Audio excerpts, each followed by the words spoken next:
Okay, so let's go on to start to allow you more time for your presentation. So again, good morning to everyone for the three speakers of today, but also for the audience. We are here in another monthly webinar of our LIAISE co-action, and today we are going to cover the topic of biopolymers. Today we have the pleasure of having here Bilge, Maddalena, and Carmen to do the presentation of what they are doing at their professional work, so we will see what they are doing on the sense of biopolymers.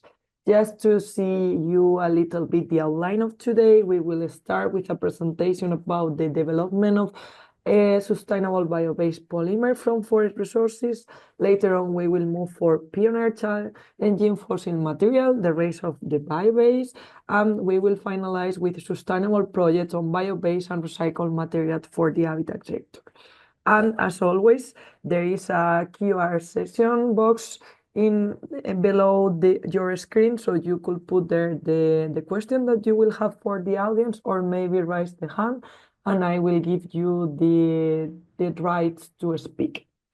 So before starting, I would like to make a short introduction of each of the three speakers. We will start with Bilge Yilmaz. She is assistant professor and deputy head of the Department of Forest Industrial Engineer at Turkey, concretely at the University of, I hope I could say properly, Karadeniz Technical University. She has experience in fiber and fiber technology, also in chemical modification with natural resin, nanofibrous membranes, and different sustainable material technology. Apart from that, she has experience in, and she's author of numerous peer-reviewed articles, conference presentation, etc. And today we have the pleasure to having her here for her presentation. Our second speaker is Maddalena Eloisa Logrieco. She is from Italy, from Bari, and she make also a study from chemical engineer.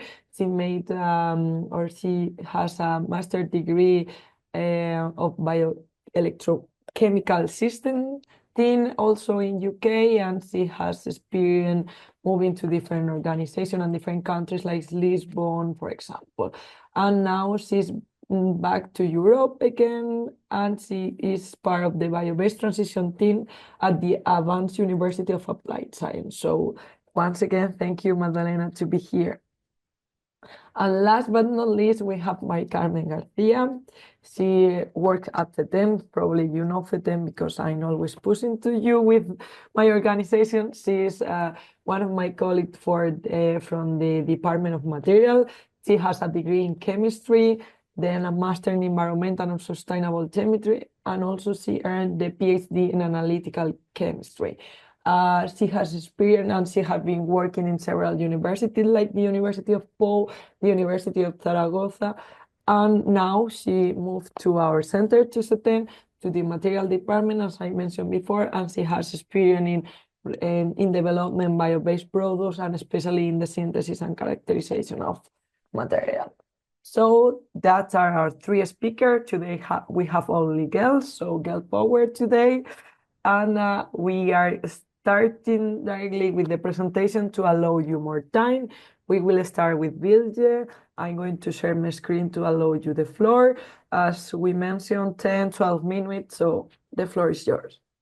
Thank you very much, Maddalena. I open my presentation now. Okay.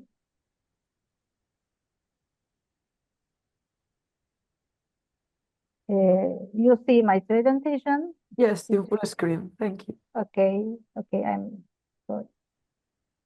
Firstly, thank you for the LIAISE co-section, and also Maddalena to give me a chance to submit the title of this, Development of Sustainable Bio-based Polymers and Forest Resources. Also, thank the audiences to be in here and listen to me. Thank you very much first. I am an assistant professor in Karadeniz Technical University, Department of Forest Industry Engineering. I'm working on the bio-based products and the production of the modified forest resources bio-based polymers to the material industry. So Briefly, I want to explain the wood. You know, the wood has very much popular in these years, so it has a very much renewable biopolymers in it, as the planet's the most abundant renewable resources and emerged as a cornerstone for next generation functional materials. Its versatility and natural abundance unlock exciting possibilities across bioengineering, flexible electronics, and advanced energy storage technologies. These would bring nature's design with cutting-edge innovation. The first materials in the wood is cellulose. You know, the cellulose is a predominant polysaccharide in plant and wood cell walls. Is extensively utilized in industrial applications in the form of natural fibers or chemically modified derivatives. You see in the photos in the wood the very fibrillated and good structure, and it gives the wood very much mechanical properties. So the researchers know these properties and wants to apply in the material industry. Structure is composed of highly organic microfibrils which aggregate to form cellulose fibers. On the molecular level, cellulose is a linear homopolymer of beta-D-glucopropanose unit. Covalent linked via beta 1 to 4 glycosidic bonds, resulting in a highly crystalline and hydrogen bonded network. As you see the photos, cellulose nanofibers are nanocrystallized, a higher cellulose nanocrystallized can open the research very deeply in the material industry. And also it has a free hydroxyl group, so you can modify the cellulose very much area. The molecular chains of the cellulose can undergo partial or complete chemical modification through reactions and with various regions, such as carbonylate, ether, silyl-ethyl, hemiacetal, amine, esterification. After these reactions, you have different properties materials, and after these reactions, you can apply for these polymers with different types of the sectors. As a plant-based polymer, cellulose serves as a vital industrial material utilized either in its native fibrous form, such as in paper production, or as chemically transformed derivatives developed by the chemical industry for diverse applications. Just you see this in the presentation. You can use these materials in food industry and textile industry, packaging, batteries, drug delivery, cosmetics, water treatment, and etc. You can use different types of reactions, but the time is limited, so I couldn't tell about the detailed information, but you can find different types of papers in the internet. You can find hundreds and thousands of the papers about that. And lignin also is very much popular these days. Lignin is the second most abundant natural biopolymer after cellulose. Constitutes approximately 18 to 35 of lignocellulosic biomass. Its complex aromatic aliphatic backbone and rich array of the reactive functional groups make it highly attractive renewable molecule. The global lignin reservoir in the biosphere is estimated as approximately 300 billion tons, with 50 to 70 million tons annually derived as a byproduct in the form of the black liquor industry, pulp and paper industry. Lignin is primarily composed of the three mononuclear precursors, paracomeryl, polyferyl, and synopyl alcohol. In the nature, these monomers undergo non-enzymatic random radical polymerization, resulting in a highly branched and heterogeneous three-dimensional macromolecular networks. As you see the table, different usage areas for the lignin. If you use the lignosulfonates, can you use in the batteries, emissions stabilizers, lactizers, and dust control in agents. And also you can have a potential application in the metal absorbance, production of vanillin, additive in the fertilizers and packaging sectors. If you can use modified lignin with different reactions, after different reactions, you can use it reinforced composites, packaging, UV active materials, thermoplastic and polymer blends, sorry, I can wrote a little more. And if you want, you can use the kraft lignin existing application in the foil, because if you produce this lignin, you can use it as a energy. And after these application, also you have a potential to use it in a phenol formaldehyde resins, production of and carbon fibers, asphalt binders, vanillin, production of vanillin and antimicrobial agents and smart materials. These are the different reactions of the applied in the lignin and methylation, phenylation, sulfonation, oxidation, nitration, and esterification reactions. After you can use these materials in the different sectors like agricultural, pharmaceutical, surfactants, cosmetics, and coating. And also overall the summary and lignin and cellulose is a very challenging story, because you have to know different reactions, much more chemistry effort. These are the molecular modifications, click chemistry, dynamic bonds, polymerization, interaction, and after that, if you use molecular architectures, different molecular architectures, and there you can use these different types of materials and sectors.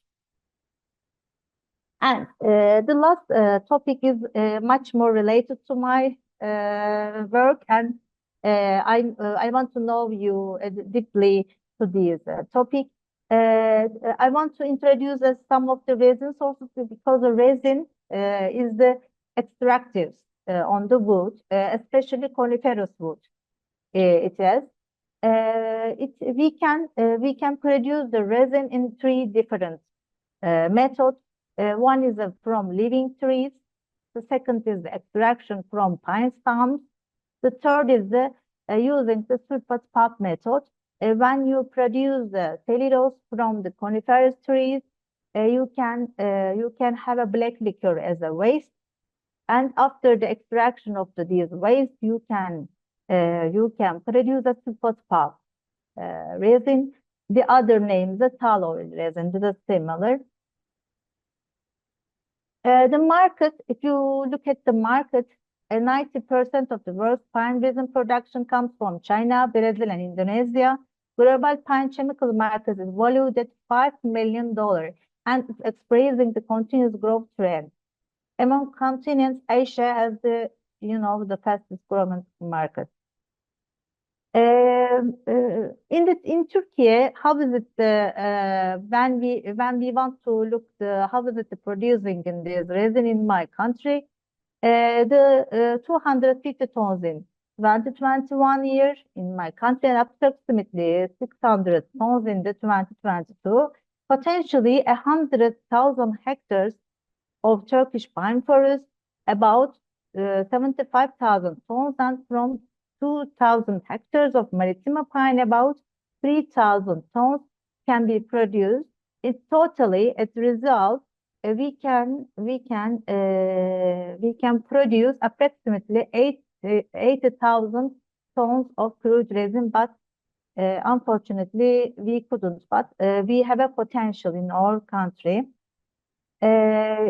Sulfate resin, one producer in our country, Oyka, can produce annually 1,500 to 1,800 tons of tall oil. They can produce a year. Wood extraction resin, one also company can produce annually 5,508.5 tons. annually in 2018 year.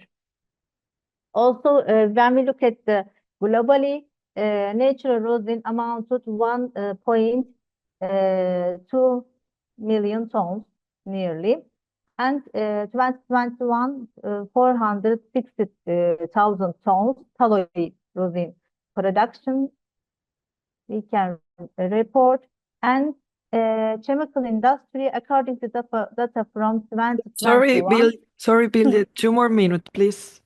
Okay. I'm hurry. So you can see the global market. The rosin is much more important year on year, and this is the rosin chemistry, different part of resin acid in the rosin, and we can utilize this resin acid with binding different chemicals. Okay. Also, you can use these resin with different reactions, Diaz-Alder reactions, olefinic reactions, esterification reactions. After these reactions, you can have different properties of rosin. Also, this is my paper. This is my work. I use a panthenol with rosin, and we can produce panthenol ester rosin to produce thermoplastic road markings.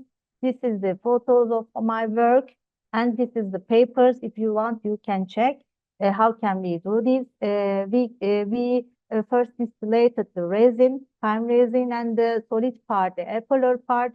We reacted with different alcohols. One is the glycerol, the other is the panthenol, two different polymers, and we can produce road markings, and we published 2 papers. If you want, you can check. And also we conducted a TÜBİTAK project in our country. Also we synthesize different type of rosin, izoamyl ester rosin. Also we have a patent in Turkish, and also we applied Italy to be patented, and we developed epoxy resin hardener and paraffin alternative in the MDF sector. This is the reactions for the production of rosin, and this is the reaction photo of the izoamyl ester reaction system.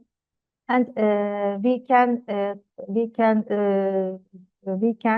always see our reactions with different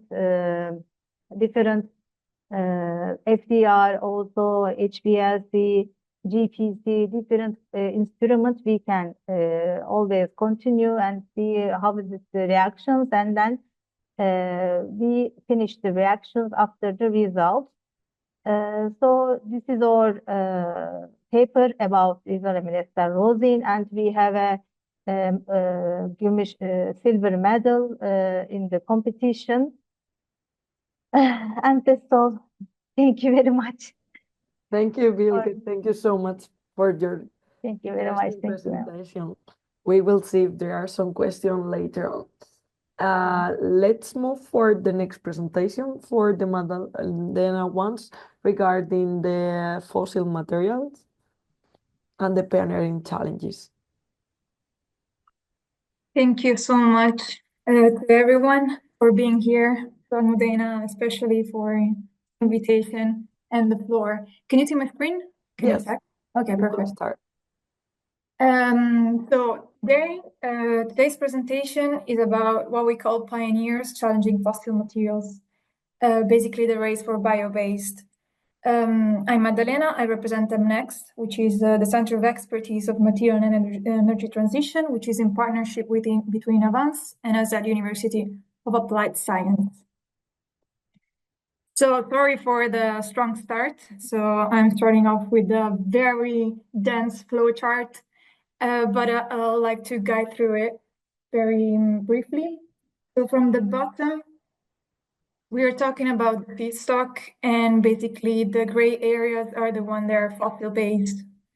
And then the crude oil and the natural gas is refined into these components.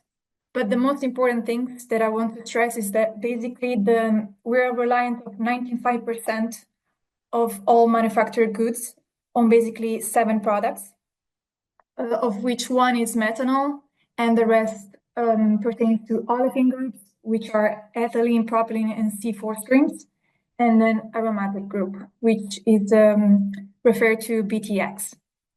So this is basically the petrochemical industry in a flowchart. And all the different application, we're not just talking about the packaging industry. We can really span from textile to automotive to even the solar panels or the windmills. So it also affects the sustainability transition overall.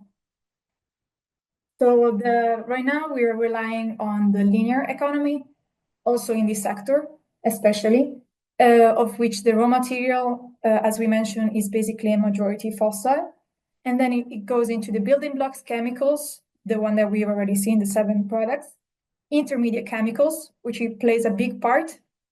And then, of course, the end products are the ones that we use as a customers.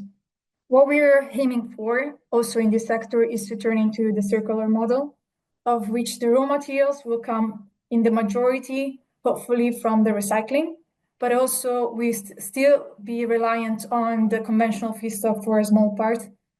And what we're interested in is basically the sustainable alternative feedstocks, of which there is a direct replacement over, like at the bottom, as you see, basically what they're called drop-ins, that they have the same functionality, but also the same process. So they easily replaceable of the petrochemical counterpart. And then alternative chemistry, basically the smart drop-in, so they come later on in the process, or the functional replacements, which are the not drop-ins. They're completely different products, but with the same or similar or even better functionalities.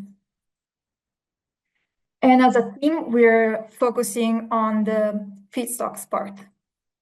The bio-based transition team is basically considering the biomass, and Bilge already mentioned a lot about lignocellulose and lignin. And then also it could be fat and oils or even sugars. Sugar is what we're currently referring to because they are the smart way, the easy way for now. And the technology is the most mature and is already a commercial stage. Basically, of these components naturally present in the environment, they have to undergo the cleave and couple. So if they were as puzzle blocks, they are very versatile and also have a lot of functionalities, and they have to be processed in order to give the bio-based products that could be pharmaceuticals, polymers, building blocks, surfactants, or even fuels. This is the project at the early stage. So we started from part 1, and we considered a report that was done for the DG Energy, in which they already selected among the 100 sugar-based platforms back in 2015, only 10 molecules and 63 projects, bio-based projects, using a selection criteria being at least TRL5, at least 1 EU developer, potential for market expansion, and then, of course, being sugar platform. Of this tree diagram, what we did was a top-down qualitative analysis in which we assigned the status of the project, also a molecular-based analysis, and that was the starting point for the screening of 4 case studies that we have and currently are deep diving into through a case studies analysis. We also got the first set of parameters that will be later on presented. So basically, is the same tree diagram, but with a color coding. You can see as a project status in yellow, the one that are being suspended. So after 10 years, the ones that are not longer running in terms of projects. Then the never started are the blue ones, and then the green are the active. Drop-in comes again and as a green drop. and to identify the molecules that are direct replacements of the fossil counterpart. And also we assigned a KPI that we defined as number of active projects, so the green ones, over the total projects of the molecule. And here are presented in ascending order. So from the left, you see the lowest success rate one, which is the adipic acid, the highest, which is polyethylene, with 100% success rate, meaning that both projects were successful, or at least they're still existing, still running.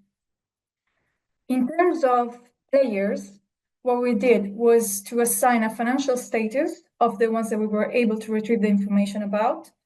And we've noticed of this data, from the data, that only 1/3 were corporation, meaning that basically in 10 years, or 10 years ago, the corporation were taking part as a 1/3 of the transition. And of the remaining, we assign also an extra layer of information looking for the ownership status.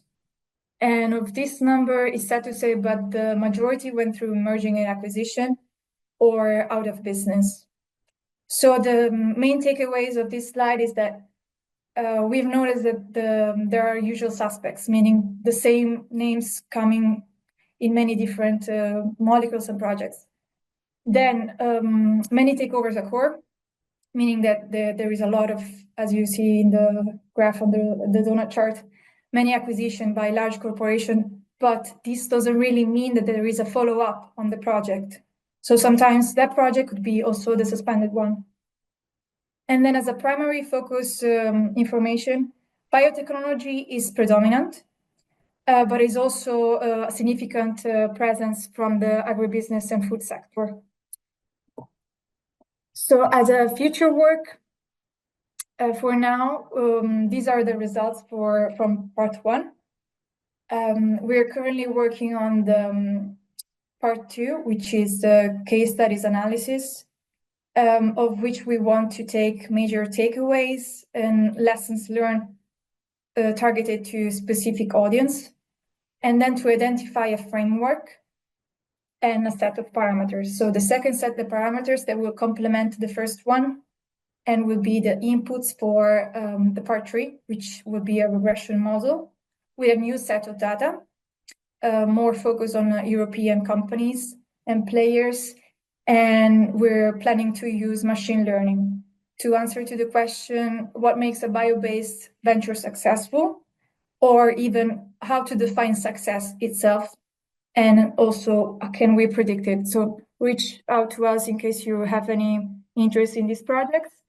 This is the team. Thank you very much for participating. Bio-based transition team from the right, it's Martin Ziebernick, which is the lecturer. And then we have William, which has experience in a corporation, a vast experience in corporation and market entrance. And then Natalie, which recently joined, she's a chemical engineer professor at Advance University. Me, that we already have enough information about. And then Philippa, she's our reference for sustainability, and she's doing a spatial modeling project to understand the availability of biomass in Europe and the optimal location of the future refineries. So that's us. Feel free to ask any question or to reach out to us at these emails. Thank you. Thank you so much, Maddalena, for your presentation. More than 60 projects is quite challenging. Thank you so much for the presentation. Let's wait for the end of the 3 presentations to having question, but anyway, I already have some of them for you. I'm ready. Let's wait. Okay, so I think that we could go for the last presentation, sustainable projects on bio-based and recycled material for the habitat sector. So, Maria Carmen, the floor is yours. Can you see my screen? Yes. Okay. Good morning, everybody. I'm going to speak about sustainable project on bio-based and recycled material for the habitat. As you know, CETEM is a technological center of the future and good of the region of Murcia. It was created by local companies 30 years ago, and it has the support of the regional, national, and European government. CETEM has three principal objectives: business support, improving business competitiveness, and services and advices on I+D activity. For that, we come with 4 I+D departments: electronic and domotic, robotic and automation, engineer, product engineer, and material.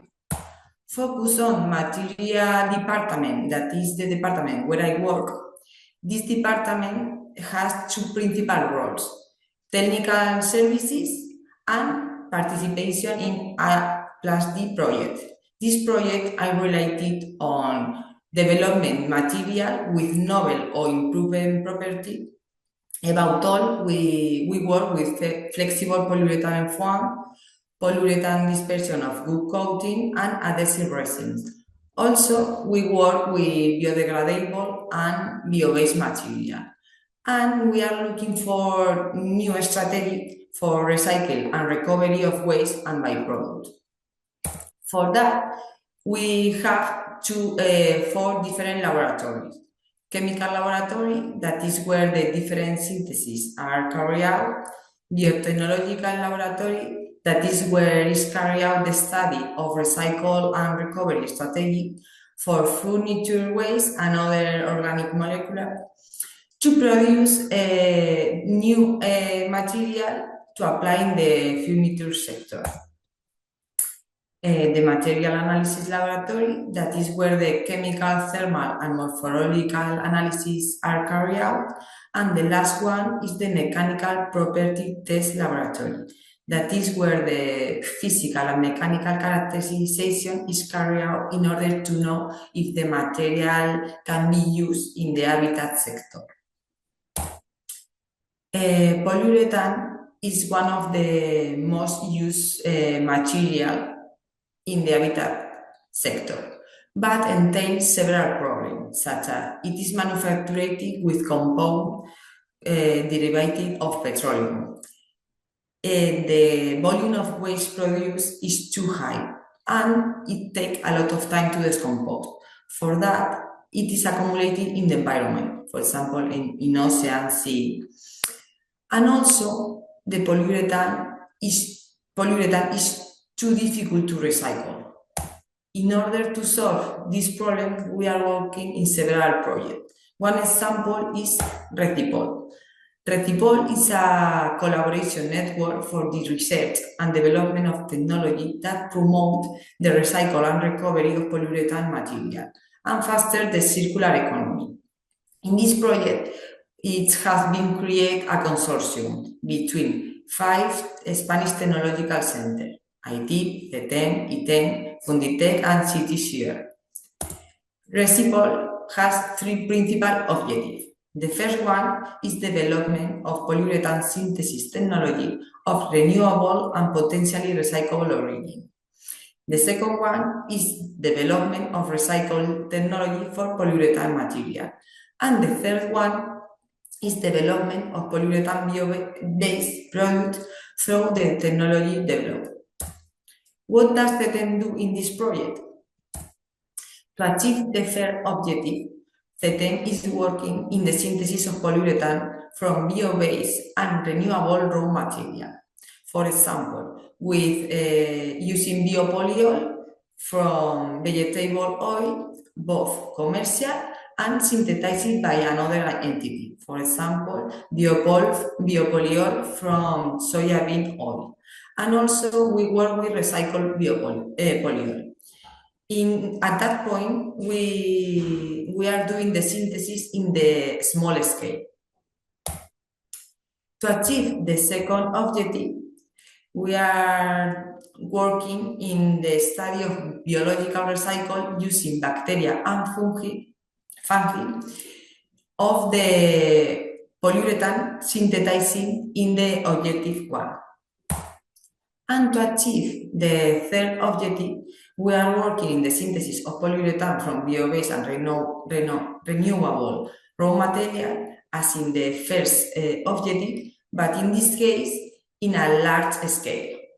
And also, we are doing the physical and mechanical characterization in order to validate their use in the habitat sector. On the other hand, we also participate in projects with Industrial Symbiosis in the region of Murcia. In this region, there are many agri-food industries, which produce a huge volume of waste. Generally, this waste is used for animal feed and bedding. However, this kind of waste has a seasonal character. That means that in a short time, the volume produced of this waste is too high. For that, it's difficult to dispose of it. In order to reevaluate and give a second life of this waste, we are working in several projects. Some examples are Kitosan, which is based on obtaining funding Kitosan from the valorization of agri-food byproduct generated in the region of Murcia and its validation in food use and sustainable material. In this project, we work with the CTNC. Kitosan is a natural biopolymer derived from chitin. That is a component of the exoskeleton of crustacean, insect, and some fungi. Kitosan is used in various industries due to its property. For example, it has an antimicrobial property. The main objective of this project is to obtain high-value products from vegetable waste from the food industry of the region of Murcia. And it has two different ways. Food sector want to obtain fiber for this organic waste to produce fiber-enriched food. And the furniture sector, that is the sector where we work, we want to obtain Kitosan to produce bio-based and non-toxic adhesives for production of panel. Another example is a reliable project that is based on the valorization of lignocellulosic waste from the wine industry. In this project, we work with Zetenda. This project has 4 different objectives: biological valorization of lignocellulosic waste from the wine industry, biological fractionation of stack and vine salt biomass, obtaining lignin by alkaline precipitation, and functionalization of lignin to develop adhesive. This project also has 2 different ways. For one way, we want to obtain glucose to produce ethanol, and in the other way, we want to obtain lignin in order to develop adhesive. Thank you very much for your attention. Thank you, Mari Carmen, for your presentation. Okay, so guys, we did the 3 presentations of today, and now it's time for questions. As I mentioned, you could add in the box that are just below the main screen of Zoom, or you could just raise your hand and I will give you the right to speak. Anyway, I'm going to start with my question because at the moment I don't see any question from the audience. Bilge, I have a question for you. My question is about the chemical modification of the rosin acids. Could influence in the performance of the final industrial application, for example, for adhesive or other kind of resins? Yes, sure. There are different properties can affect the last product, which is the chemical. Which is chemical you use with the rosin. For example, if you use alcohol like glycerol and pantherol, you should do the esterification reaction, and after that you can product as thermoplastic material. But if you use different chemicals like bases and others, you can produce not thermoplastic, thermoset setting properties product. Also, you can use it in different areas. So, what is your exact aim for the last product? You should use these your reactions and the chemicals, and you can plan for the reactions. What will you do, and what should you have? Sure, the first is the reaction type affects your the material, I think.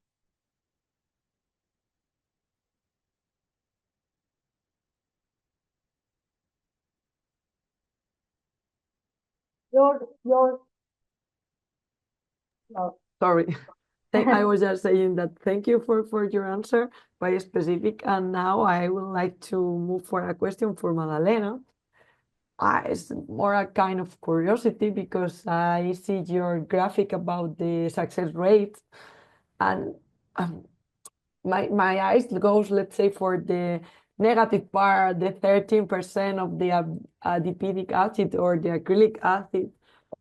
Why do you think, or how do you think it's possible to increase this percentage of success rates instead of moving for, let's say, another options? Thanks for the question. It will probably was there a debate about that. From my experience, so anybody in the sector could have a different opinion. From my experience, initially it was simplified as drop-in, not drop-ins. So the ones that have the value chain, the downstream value chain already in place are the ones that are easier to enter the market because there is already a market there. But as you see from the graph, but also from the many stories of the failure, if we want to focus on the failures, is not always related. So it's basically about commitment. That's for now what we've noticed, and the big players coming in, big investors, even without a proper market or a proper interest in terms of economics. Sometimes it's just a matter of doing the right thing and people committed to follow that path. Thank you. I was with a Friends Center last week, and we were discussing that sometimes they say that their commitment is the price or the difficult production value chain, but at the end it's a kind of commitment. Yeah. Okay, thank you so much, Maddalena. I will go for the last question, and if there is no more from the audience, we will close. That question is for my Carmen. I have a question regarding the project Kitosan that you mentioned, that there is, are you already trying to produce with companies the final panels, the furniture one, or you are just at laboratory scale? From now, we are working only in laboratory scale in order to be sure that everything is working well in order to scale the process. But now it's on laboratory scale. Okay. Thank you. Bilge, I think that you want to say something. Yes, thank you very much, Maddalena. My question to Carmen. Also, Maddalena, thank you for your presentation, and Carmen, thank you for your presentation. Carmen, your work is very similar to my work in my laboratory. Also, now we are developing foams from rosin, modified rosin, to petrochemical multipolyurethane type for forms. I want to ask you to production the polyurethane type, but bio-based. Okay? What is the raw material for it? What are you using for it? Maybe you can say, but I didn't understand. But please, what is your raw material product from? Thank you.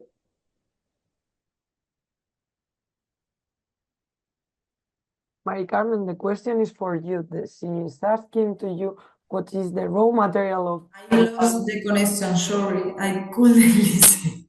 Don't worry. Her question was about, I think, related to reciprocal project. What Yeah. is the raw material that you are using for producing the bio-based polyurethane?